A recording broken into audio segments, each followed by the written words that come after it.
నమస్తే అండి, welcome to tree media. ఈరోజు మనతో ఎక్స్ క్రిస్టియన్ ప్రవీణ్ గారు ఉన్నారు. నమస్తే ప్రవీణ్ గారు. నమస్కారం మేడం. ప్రవీణ్ పగడాల అనే పాస్టర్ అవును మేడం. చనిపోయి ఉన్నారు. అవును మేడం. ఆయన గురించి సోషల్ మీడియాలో విపరీతంగా వైరల్ అవుతుంది. ఎక్కడ చూసినా అదే న్యూస్. అసలు ఎవరు ఈ ప్రవీణ్ పగడాల అనేవారు? ఎవరు? వారి వ్యక్తిగత జీవితం ఏంటి? మీకు ఏమైనా తెలుసా ఆయన గురించి? అంటే నాకు తెలిసినంత వరకు ఆయన రక్షణ టీవీలో కొన్ని చర్చలు చూశాను మేడం. కరుణాకర్ సుగుణ గారు రక్షణ అప్పుడే నాకు అంతగా యూట్యూబ్లో పరిచయము. ఓకే. తర్వాత వచ్చేసి ఆయన చాలా మంది డిబేట్లు చేశారు, పుస్తకాలు రాశారు. ఆయన పర్టికులర్గా కొంతమంది బైబుల్ ట్రైనింగ్ ఇచ్చి పాస్టర్లను కూడా తయారు చేశారు. తర్వాత ఇద్దరు ఆడపిల్లలు ఉంటే ఇంకో ఇద్దరిని దత్తత తీసుకున్నారు. ఇంకొక 10 మందిని కూడా చదివిస్తున్నారు. మంచి విషయమే. ఆయనకు సాఫ్ట్వేర్ కంపెనీలు ఉన్నాయని, ఆ సాఫ్ట్వేర్ కంపెనీ నుంచి వచ్చే ఇన్కమ్ మొత్తం కూడా ఈ యొక్క క్రిస్టియానిటీ వాటికి ఖర్చు పెడుతున్నారని ఇంతవరకు అయితే తెలిసింది నాకు. సో ఆయన చిన్న పాస్టర్ అయితే కాదు, పెద్ద పాస్టర్. ఎందుకంటే సభలు పెడితే సుమారుగా ఒక 500 నుంచి 1000 మంది జనాలు ఖచ్చితంగా వస్తారు. ఎప్పుడు కూడా బిజీగా ఉండే పర్సన్. అన్ని ప్రాంతాలలో అన్ని చోట్ల కూడా ఇతను ప్రత్యేకంగా మీటింగ్ ఇన్విటేషన్ పిలుస్తూ ఉంటారు. ఆయన మోటివేషనల్, ఆయన క్రిస్టియానిటీ పరంగా చెప్తూనే ఉంటారు. ఓకే. సో అది ఆ విధంగా అంటే ఉన్న వాటిల్లో కొంచెము ఎన్ని ఇయర్స్ నుంచి సర్వీస్ చేస్తున్నారండి ఇతను? నాకు తెలిసినంత వరకు మా అందరికంటే ఎప్పుడో ఈ శివశక్తి ఇవన్నీ రాకముందు నుంచి మరి ఎప్పటి నుంచి ఉన్నారో తెలియదు. అయితే ఎప్పటి నుంచో అయితే ఉన్నారు. అంటే సీనియరే. ఓకే. అంటే ఇప్పుడు వీళ్ళల్లో 2 ఉంటాయి కదా, రోమన్ క్యాథలిక్, ప్రొటెస్టెంట్ చెందిన ప్రొటెస్టెంట్ కిందకి వస్తారు ఇతను వ్యక్తి. అవును మేడం. అయితే ఇప్పుడు ఇతని మరణం పైన అనేక అనుమానాలు ఆ సంఘాలు వ్యక్తం చేస్తున్నాయి. ఓకే. ఫస్ట్ అనుమానం ఏంటి అంటే, అసలు అంత పెద్ద పాస్టర్, ఇప్పుడు మీరు చెప్పిన విధానం ప్రకారం ఒక అసలు హెడ్ లైటే లేనటువంటి బైక్ ని డ్రైవ్ చేయటం, ఆ టైంలో ఆ బైక్ పైన రావాల్సిన అవసరం ఏంటి? అసలు అది ప్రవీణ్ పగడాలనే కాదు అనేది కొంతమంది వాదన. ఏంటి దీనిపైన మీ స్పందన ఏంటి? లేదు మేడం, అవన్నీ అబద్ధాలే. అక్కడ సింపుల్ గా జరిగిన విషయం ఏంటంటే, అది హెడ్ లైట్ లేదు, రైట్ ఇండికేటర్ మీద ఒక టోల్ గేట్ దాటినట్టు ఒక ఫుటేజ్ ఉంది. ఆ తర్వాత నెక్స్ట్ పెట్రోల్ బంక్ దగ్గర ఆపోజిట్ లోనే అక్కడ లోయలో పడిపోయారు. సో ఇది చాలా క్లియర్గా ఉన్న సీసీటీవీ ఫుటేజ్ ప్రకారంగా అక్కడ టైం కూడా మ్యాచ్ అయిందని చెప్పేసి అక్కడ రాజమండ్రి ఎస్పీ కిషోర్ గారు వాళ్ళు ముందే చెప్పేశారు, ఇది యాక్సిడెంటల్గా జరిగిందే తప్ప ఇది హత్య ప్రయత్నం జరిగింది అయితే కాదు, మేము అన్ని కోణాల్లో మేము పరిశీలించాము అని చెప్పేసి సీసీటీవీ ఫుటేజ్ అన్నీ ఇచ్చేశారు. సో అది ఫస్ట్. తర్వాత ఇతని మీద హత్య ప్రయత్నం జరిగింది అంటే ఎవరు చేసి ఉండాలి, ఎవరు చేస్తారు అంటే చేయాల్సిన, మన కరుణాకర్ సుగుణ గారి గురించి కానివ్వండి, రాధా మనోహర్ దాస్ గారి గురించి కానివ్వండి, అది టైం అని వ్యక్తం చేస్తున్నారా, లేకపోతే ఆయన చనిపోయిన దానికి వీళ్ళకి సంబంధం ఏంటి అసలు? ఇప్పుడు కరుణాకర్ సుగుణ గారు అయినా రాధా మనోహర్ దాస్ గురువు గారు అయినా మాకు వాళ్ళు ఎప్పటి నుంచో బాగా పరిచయం కాబట్టి, మేమంతా ఒక యూనిటీగా ఉంటాం కాబట్టి మా ఉద్దేశం ఎవరిని ఎప్పుడు అటాక్ చేయాలి, కొట్టాలి, చంపాలనే ఉద్దేశం మాకు ఎవరికి ఎప్పుడు లేదు. ఇప్పుడు మాకు ఏంటంటే, ఇప్పుడు ఈ 2 రాష్ట్రాల్లో ఉన్నటువంటి సుమారు 2 లక్షల మంది పాస్టర్లు, 1,00,000 మంది యువాంజలిస్టులు ఉన్నారు.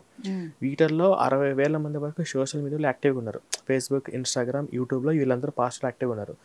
మేము ఏం కోరుకుంటామంటే, ఈ బైబిల్ గురించి చర్చలు, డిబేట్లు మాకు అవసరం. అలాంటి వాళ్ళల్లో ప్రవీణ్ పగడా గారు ధైర్యంగా వచ్చి డిబేట్లకు వస్తారు, డిబేట్లో పార్టిసిపేటింగ్ చేస్తారు, ఏదో ఒకటి చెప్తుంటారు. సో ఇలాగా చెయ్యాలంటే మేము స్నేహపూర్వకంగా ఉంటాం వాళ్ళతోటి. ఇప్పుడు మాకు కేవలం సిద్ధాంతాల పరంగా తప్ప వ్యక్తిగతంగా మాకు ఎవరితోనూ ద్వేషం ఉండదు, ఎవరితోనూ శత్రుత్వం ఉండదు. అసలు కొట్టాలి, అటాక్ చేయాలని ఆలోచన మళ్ళీ ఎవరికి లేదు. అది మా సిద్ధాంతాలు అయితే కానే కాదు. జస్ట్ బైబిల్ని క్వశ్చన్ చేయడము, హిందూ దేవతలను తిడుతున్నప్పుడు వాటిని మేము కొంచెం ఘాటుగా స్పందించడము, మాతో చర్చలకు వచ్చినప్పుడు ముఖాముఖిగా వేడిగా చర్చలు మాత్రమే జరపడమే తప్ప ఇటువంటి ఆలోచన ఎవరికి లేదు. కానీ ఇప్పుడు ఎవరైతే ఈ యొక్క మీరు వాళ్ళ పాస్టర్లు, నేను డైరెక్ట్ పేరు చెప్పేస్తాను, వీపీ రెడ్డి కావచ్చు, ఇప్పుడు అజయ్ గారు పాస్టరు, CMDF అని చెప్పేసి వాడు, వీళ్ళకి రెస్పెక్ట్ కూడా ఇవ్వాలనుకోవట్లేదు. ఎందుకంటే వీపీ రెడ్డి అనే పాస్టరు గతంలో కరుణాకర్ సుగుణతో డిబేట్ చేశారు. ఆ డిబేట్లో చిత్తుగా ఓడిపోయారు. ఆ డిబేట్ తర్వాత ఎంత నష్టం జరిగిందో వీపీ రెడ్డి గారికి బాగా తెలుసు, అంతర్గతంగా తెలుసు. ఎందుకంటే దాదాపుగా 100 మంది చర్చి మానేశారు. ఆ డిబేట్ తర్వాత శివశక్తి నెక్స్ట్ లెవెల్కి వెళ్ళిపోయింది. ఎందుకంటే శివశక్తి ఛానల్లో సుమారుగా క్రిస్టియన్స్ నుంచి బయటకు వచ్చిన వాళ్ళ కాల్ రికార్డులు 100లాది కాల్ రికార్డ్స్ ఉన్నాయి, డైరెక్ట్ గర్భాప్తి చేసినటువంటి వీడియోస్ ఉన్నాయి. వాళ్ళందరూ ఫస్ట్ ఏం పాయింట్ చెప్తున్నారంటే, నేను మీ ఫస్ట్ విజయ్ ప్రసాద్ రెడ్డితో జరిగిన డిబేట్ చూశానండి, ఆ డిబేట్ చూసిన తర్వాత నాకు నేను చేసిన తప్పు తెలుసుకుని మళ్ళీ హిందువులకు వచ్చాయని చెప్పేసి మాట్లాడి చాలా ఉన్నాయి. అవన్నీ చూసినప్పుడు ఆయనకు బాగా రగిలిపోతుంది. తర్వాత ఇప్పుడు వస్తున్నటువంటి రోజుల్లో వీళ్ళకు మత మార్పులు బిజినెస్ జరగట్ల, ఎక్కడికక్కడ మత మార్పుల్లో అడ్డుకుంటున్నారు. అసలు వెళ్ళిన వాళ్ళు కూడా చాలామంది గర్వకులు అవుతున్నారు. వీటన్నిటికి కారణం ఎవరు? కరుణాకర్ సుగుణ గారు చేసిన పుస్తకాలు, వీడియోలు, షార్ట్ ఫిల్మ్ వల్ల కావచ్చు, ఈ గురువు గారు మాట్లాడుతున్నటువంటి స్పీచెస్ వల్ల కావచ్చు. వీటి వల్ల వీళ్ళకు బాగా డ్యామేజ్ అవుతుంది అని చెప్పేసి బాగా పీకల్లాగా కోపంగా ఉన్నారు. ఎవరు? ఈ యొక్క విపి రెడ్డి, అజయ్, అందరు పాస్టర్లు అందరు కూడా. ఇప్పుడు ఏంటి, ప్రవీణ్ పగడాల విషయంలో ఏం జరిగిందంటే అందరికీ ఈజీగా సింపుల్గా అర్థమైందంటే అదొక యాక్సిడెంట్, సింపుల్గా యాక్సిడెంట్. వెళ్ళారు, అందులో పడి చనిపోయారు. అది అకస్మాత్తుగా జరిగినటువంటి యాక్సిడెంట్. ఇప్పుడు దీన్ని ఆల్రెడీ జనాలందరూ బాగా కోపంలో ఉన్నారు, బాగా ఫ్లోలో ఉన్నారు అన్నమాట. ఈ ఫ్లో ఒకవేళ నిజంగా న్యాచురల్ డెత్ అనుకో, ఇప్పుడు ఈ ఫ్లో మిస్ అయిపోయి నార్మల్ అయిపోతారు కదా. ఈ ఫ్లో ఇలానే కంటిన్యూ కావాలి అనుకుంటే ఈ కోపము అటు కరుణాకర్ మీద నెట్టేద్దాము, గురుగారి మీదకి నెట్టేద్దాము, అందరం కలిసి వెళ్ళి అన్ని పోలీస్ స్టేషన్లో కేసులు పెడదాము. అప్పుడెప్పుడో తీసిన షార్ట్ ఫిల్మ్స్, అప్పుడెప్పుడో రాసినటువంటి పుస్తకాలు, తర్వాత క్రైస్తవ మీద చేసినటువంటి వీడియోలు, వీటన్నిటిని తీసుకొని పెట్టేద్దాము. ఎందుకంటే ఇప్పుడు విపి రెడ్డికి ఇన్ని రోజులు ఎందుకు ఈ యొక్క అవకాశం కోసం ఎదురు చూస్తూనే ఉన్నాడు. ఎప్పుడెప్పుడు కరుణాకర్ని ఏదైనా చేద్దామా, ఎందుకంటే ఇంతకుముందు కూడా ఒక వీడియోలో మాట్లాడిండు. ఎవరు ఆయన? పాస్టర్ అనిల్ ఉన్నారు కదా. ఇప్పుడు పాస్టర్ అనిల్ ఉన్నారు, ఈయన డైరెక్ట్ జగన్తోనే ఉన్నారు కదా, బాగా కాంటాక్ట్ ఉన్నారు కదా. మరి కరుణాకర్ సుగుణను అంటే అప్పుడు జగన్ సీఎంగా ఉన్నప్పుడు మరి ఇట్లాంటి వారిని మరి చర్యలు తీసుకోవచ్చు కదా, జగన్తో మాట్లాడేసి అని చెప్పేసి గతంలో మాట్లాడినట్టు ఒక వీడియో కూడా ఉంది. అంటే చట్టాలు, ప్రభుత్వాలు, అధికారంలో ఉన్న వాళ్ళు అసలు ఈ కరుణాకర్ని ఏం చేయలేరా, ఈ రాధా మనోహర్ దాస్ లాంటి వాళ్ళని ఏం చేయలేరా అని చెప్పేసి గతంలో ఆయన మాట్లాడినట్టు వీడియో కూడా ఉంది, ఆధారం ఇప్పుడు కూడా ఉంది. అంటే ఎప్పటి నుంచో ఉన్నాడు బాగా. గర్వాచులు జరుగుతున్నాయి, పుస్తకాల ప్రభావం, వీడియో ప్రభావం చాలా మందిని ఆలోచింపజేస్తున్నాయి. కొత్తగా హిందువులు మత మార్పులు అవ్వట్లేదు, చర్చికి వచ్చిన వాళ్ళు కూడా వెళ్ళిపోతున్నారు. ఇంకా ఇది ఇలాగే కొనసాగితే మనకు మొత్తం మన వ్యాపారానికే పెద్దగా నష్టం జరుగుతుంది వీడొక్కడి వల్ల. ఇంతమంది పాస్టర్లు చెప్పినా వినని వాళ్ళు ఈ కరుణాకర్ అన్న మాటలు ఒక్కరే వినేసి చాలామంది చెల్లా చెదురైపోతున్నారు. ఖచ్చితంగా డ్యామేజ్ బాగా ఉంటుందని బాగా గ్రహించిన ఆయన ఈ అవకాశాన్ని ఎందుకు వదిలిపెట్టుకోవాలి? అది న్యాచురల్ డెత్తే కావచ్చు, వీళ్ళందరికీ ఏ వర్గానికి పడదు. ఇప్పుడు అక్కడ కలిసిన పాస్టర్లు ఎవరికి కూడా పడదు, ఇద్దరు పాస్టర్లకి పడదు. వీళ్ళందరూ ఎవరికి వారికి నేనే గొప్ప అనుకుంటూ నా చర్చికి అంతమంది వచ్చారు, నీ చర్చికి ఇంతమంది వచ్చారని చెప్పేసి వీళ్ళందరూ ఒకనొక సమయంలో గొడవపడి కొట్లాడుకున్న వాళ్ళు వీళ్ళందరూ కూడా. కానీ ఇప్పుడు ఎందుకంటే ఇప్పుడు కలిశారు, ఇప్పుడు కలిసి ఈ యొక్క అందరూ బాగా ఫ్లోలో ఉన్నారు కాబట్టి అందరూ బాగా కోపం వల్ల ఉన్నారు. ఇది న్యాచురల్ డెత్ అయితే ఈ ఫ్లో కంటిన్యూ అయ్యేటట్టుగా కరుణాకర్ మీదకి నెట్టేద్దాము, గురుగారి మీదకి నెట్టేద్దాం అని చెప్పేసి వీళ్ళ ప్లానింగ్ అంతే. సిద్ధాంతపరంగా ఎదుర్కోలేక వీళ్ళు చేసేది, సిద్ధాంతపరంగా ఎదుర్కోలేక అనేక రకమైన అనుమానాలు వ్యక్తం చేస్తున్నారు. ఆల్రెడీ ఆయన హెల్మెట్ ధరించున్నారు, అయినా సరే అసలు అంత తలకి పెద్ద గాయాలు, ఎవరో రాడుతో కొట్టినట్లుందని ఒకరు, అట్లానే ఎవరో కాలుతో తొక్కిన గుర్తులు ఉన్నాయని ఒకరు, ఇట్లా రకరకాలుగా బయటకు వస్తున్నాయి కథనాలు. ఎంతవరకు వాస్తవం అసలు ఇందులో? అది ఎంతవరకు వాస్తవం అనేది అక్కడ ఉన్న సీసీటీవీ ఫుటేజ్ ప్రకారము అక్కడ ఎవ్వరూ లేరు, తనంతటా తానే గుంతలు పడ్డారు, బైక్ మీద ఇట్లా వెళ్తూ మీద పడ్డారు. అసలు ఆ హెల్మెట్ కూడా అంత గ్రిప్ లేదు, కొంచెం జారేటప్పుడు గ్రిప్ జారి ఉండొచ్చు. తర్వాత నైట్ అంతా అక్కడ కింద పడ్డప్పుడు అక్కడ సడన్గా ఎవరు చూడట్లా, అక్కడంతా ట్రాఫిక్. అసలు ఆయన అంతగా సంపాదించి కార్లో వెళ్ళాల్సిన అతను బైక్ మీద ఒక్కళ్ళే ఎలా వెళ్తున్నారో నాకు కూడా అర్థం కావట్లేదు. అది బాగా నైట్, మరి నైట్ ఏ టైం అయితే తెలియదు. ఆ సమయంలో రోడ్డు మీద వెళ్ళే వాళ్ళు కూడా అంతగా అబ్జర్వ్ చేసి ఉండరు. ఆయన వేరే ఏదో డిస్టెన్స్ లో చాలా డిస్టెన్స్ లో లోపలికి వెళ్ళి పడిపోయారు. ఆ సమయంలో వెహికల్స్ అన్ని ఫాస్ట్ గా వెళ్ళిపోతూనే ఉన్నాయి, ఎవరు కూడా అబ్జర్వ్ చేసి ఉండరు. ఒకవేళ పడంగానే ఇప్పుడు డే టైంలో అంటే పడిపోగానే అందరూ అబ్జర్వ్ చేసి ముందుకు వచ్చి నీళ్లు దాపించి కూర్చోబెట్టించి దగ్గర ఉన్న సీరియస్ అయితే హాస్పిటల్స్కి ఏదో చేసేవాళ్ళు. అది మంచిగా టైం ఎంత అవుతుందో నాకు కూడా తెలియదు. మిడ్ నైట్ మేడం, అది నైటే కదా, నైట్ ఆ నైట్ ఆ టైంలో ఎవరు చూసి ఉండకపోవడం వల్ల, సహాయం చేసేటోళ్ళు ఎవరు లేకపోవడం వల్ల స్పృహ తప్పి నీళ్ళు, ఇవి ఎండాకాలం నీళ్ళు ఇవన్నీ కూడా లేవలేనటువంటి స్థితిలో ఉండి బైక్ కూడా మీద పడిపోయింది.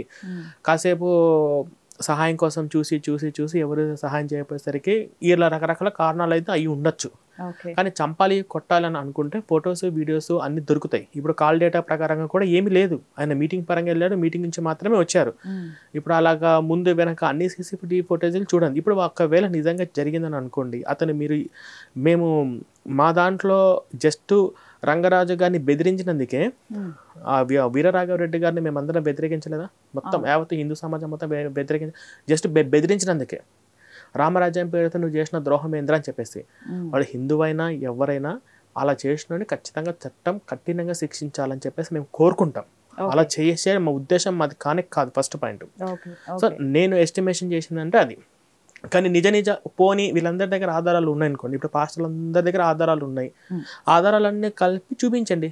ఇప్పుడు ఆయన ఎస్పీ డైరెక్ట్ చెప్పారు కదా, మా ఇన్వెస్టిగేషన్లో మీకు మొత్తం టైంతో సహా CCTV ఫుటేజ్ మొత్తం మేము మీడియా ముందు పెట్టాము, ఇది న్యాచురల్ డెత్, ఇలా హత్య చేసింది అయితే కాదు, కొన్ని హత్య జరిగినట్టు మీ దగ్గర ఆధారాలు ఉంటే ఆధారాలన్నీ తీసుకుని రండి, మేము వెరిఫికేషన్ చేస్తామని చెప్పేసి ఆయన డైరెక్ట్ మీడియాలో చెప్పేశారు.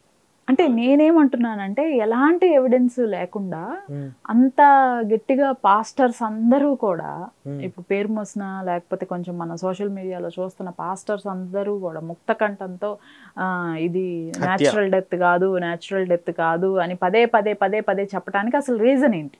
ఫస్ట్ రీజన్ వచ్చేసి, ఇప్పుడు వచ్చే చర్చిలలో సానుభూతిని క్రియేట్ చేసుకోవాలి. అంటే మా పాస్టర్లందరూ సువార్త కోసము మదోన్మాదుల మీద ఎదురు తిరిగి ప్రాణాలు కూడా కోల్పోయాము, అందులో ప్రవీణ్ పగడ గారు ఒకరు, రేపు నన్ను కూడా చంపేస్తారు అంటే ఇలాంటి మాటలు చెప్పంగానే వాళ్ళు ఇంకా అయ్యో పాపం అని చెప్పేసి కొంచెం సానుభూతి క్రియేట్ అవుతుంది కదా. ఇలాంటి సానుభూతిని క్రియేట్ చేసుకోవడం కోసం జనాలలో ఫస్ట్, ఇప్పుడు రేపు సండే వచ్చిందనుకో మేడం, అన్ని తెలుగు రాష్ట్రాల్లో ఉన్నటువంటి ఏ చిన్న చర్చ్ అయినా, ఎంత బుడబొక్కలో బుడ్డి పాస్టర్ అయినా, ఎంత పెద్ద కార్పొరేట్ కోట్లు సంపాదించే పాస్టర్ అయినా, చర్చిలు రాగానే ఖచ్చితంగా ఈ ప్రవీణ్ పగడాల గురించి చెప్పి ప్రవీణ్ పగడాల గారిని దారుణంగా హత్య చేశారు, హత్య చేసి ఇది న్యాచురల్ డెత్గా క్రియేట్ చేశారు, చూసావా క్రైస్తవుల మీద ఎంత దాడి జరుగుతుందో, చూసారా మా పాస్టర్ల మీద అంతా అన్యాయంగా వీళ్ళు దాడులు చేస్తున్నారు, అయినా కూడా మేము ప్రాణాలు పోయినా కూడా మేము క్రీస్తు కోసం యేసు కోసం మేము ఏదైనా తెగిస్తామని చెప్తారు. ఇలాంటి ఖచ్చితంగా ఇది ప్రతి చర్చిలో చెప్తారు.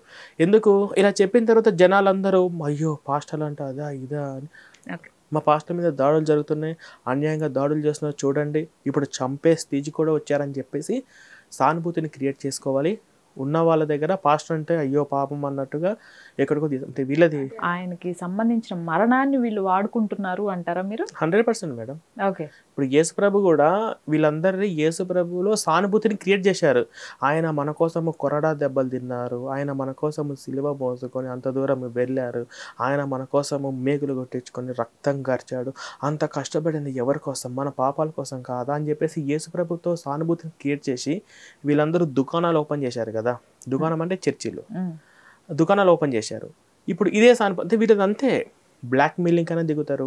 ఇలాంటి సానుభూతిని క్రియేట్ చేసుకొని జనాలను గొర్రెలను ఇంకా ఆకర్షితులుగా చేసుకోవడం కోసం వీళ్ళు ఎంత నీచానికైనా దిగజారుతారు, అందులో ఎటువంటి డౌట్ లేదు.